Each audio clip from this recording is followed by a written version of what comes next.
நண்பர்கள் அனைவருக்கும் வணக்கம். இன்னைக்கு வீடியோல விட்சன் கம்பெனியில் 5.1 சேனல் ஆடியோ எக்ஸ்ட்ராக்டர் அதை பற்றி நம்ம ஆல்ரெடி வீடியோ போட்டிருக்கோம். இப்போ இந்த பாக்ஸில் பார்த்தீங்கன்னா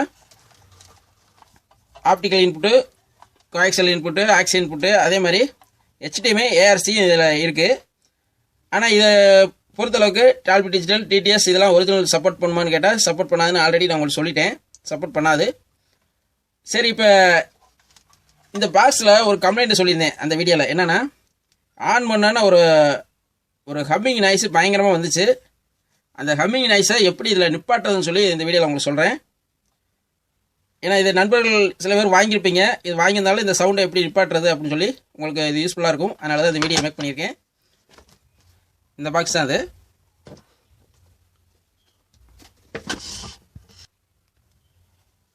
இப்போ அந்த பாக்ஸை நான் ஓப்பன் பண்ணிக்கிறேன். ஃபஸ்ட்டு ஓப்பன் பண்ணிவிட்டு இதை உங்களுக்கு செக் பண்ணி காட்டுறதுக்காக பின்னாடி ஒரு லெஃப்ட் ரைட் மட்டும் ஒரு வயர் எடுத்திருக்கேன். எடுத்து இந்த மினி ஆம்பிளிஃபையரில் கொடுத்துருக்கேன். இந்த ஸ்பீக்கர் அங்கே வச்சுருக்கேன். உங்களுக்கு இப்போ ஆடியோ உங்களுக்கு காட்டுற பாருங்க. இப்போ இந்த ஆம்பில் ஆக்ஸ் நான் செலக்ட் பண்ணி வச்சுருக்கேன். இப்போ நான் வால்யூம் வைக்கிறேன் பாருங்கள்.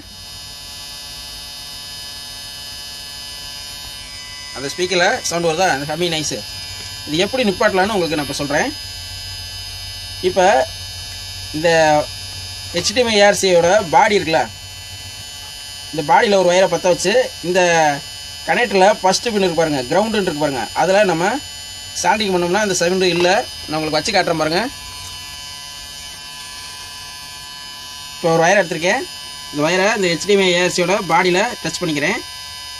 இப்போ இந்த கனெக்டர் இருக்குல்ல, இதில் லெஃப்ட்டில் முதல் பின்னு இந்த லெஃப்ட்டில் ஃபஸ்ட்டு பின்னு அதில் நான் வைக்கிறேன் பாருங்கள். அந்த ஹம்மிங் அரெஸ்ட் ஆயிடுச்சு பாருங்கள். எடுத்த வருதா, வச்சா அந்த ஹம்மிங் வந்து அரெஸ்ட் ஆயிடுச்சு. இப்போ நம்ம என்ன செய்யணும்னா, இந்த பாடியில் சால்டரிங் பண்ணி இந்த கனெக்டரில் முதல் பின்னில், இப்போ நான் உங்களுக்கு கிட்ட காட்டுற பாருங்க, இந்த கனெக்டரில் முதல் பின்னு கிரவுண்டு அதில் சால்டரிங் பண்ணிடுங்க. சால்டரிங் பண்ணிட்டா உங்களுக்கு அந்த ஹம்மிங் நாய்ஸு இல்லை. பார்த்தீங்களா, இல்லை. இப்போ இந்த பாக்ஸை பொறுத்தளவுக்கு நம்ம இந்த மாதிரி ஹம்மிங் அரெஸ்ட்டை நான் உங்களுக்கு வால்யூம் குறைச்சிக்கிறேன். இப்போ இந்த பாக்ஸை பொறுத்தளவுக்கு இந்த ஹம்மிங்கை அரெஸ்ட் பண்ணிவிட்டு நீங்கள் யூஸ் பண்ணி பாருங்கள். உங்களுக்கு அந்த டிஸ்டர்பன்ஸ் இருக்காது. இது உங்களுக்கு ஒரு தகவல் சொல்கிறதுக்காக தான் இந்த வீடியோ மேக் பண்ணேன். மற்றபடி இது ஆடியோ டெஸ்டிங் இதெல்லாம் உங்களுக்கு தேவைன்னா கமெண்ட்ஸில் சொல்லுங்கள். உங்களுக்கு இன்னொரு வீடியோ, அடுத்த வீடியோ உங்களுக்கு இதில் ஆடியோலாம் எப்படி இருக்குன்னு சொல்லி உங்களுக்கு டெஸ்டிங் வீடியோ போடுறேன். அவ்வளோதான் நண்பர்களே. இந்த வீடியோ உங்களுக்கு பிடிச்சிருந்தா லைக் பண்ணுங்கள். மீண்டும் அடுத்த வீடியோவில் சந்திப்போம். நன்றி, வணக்கம்.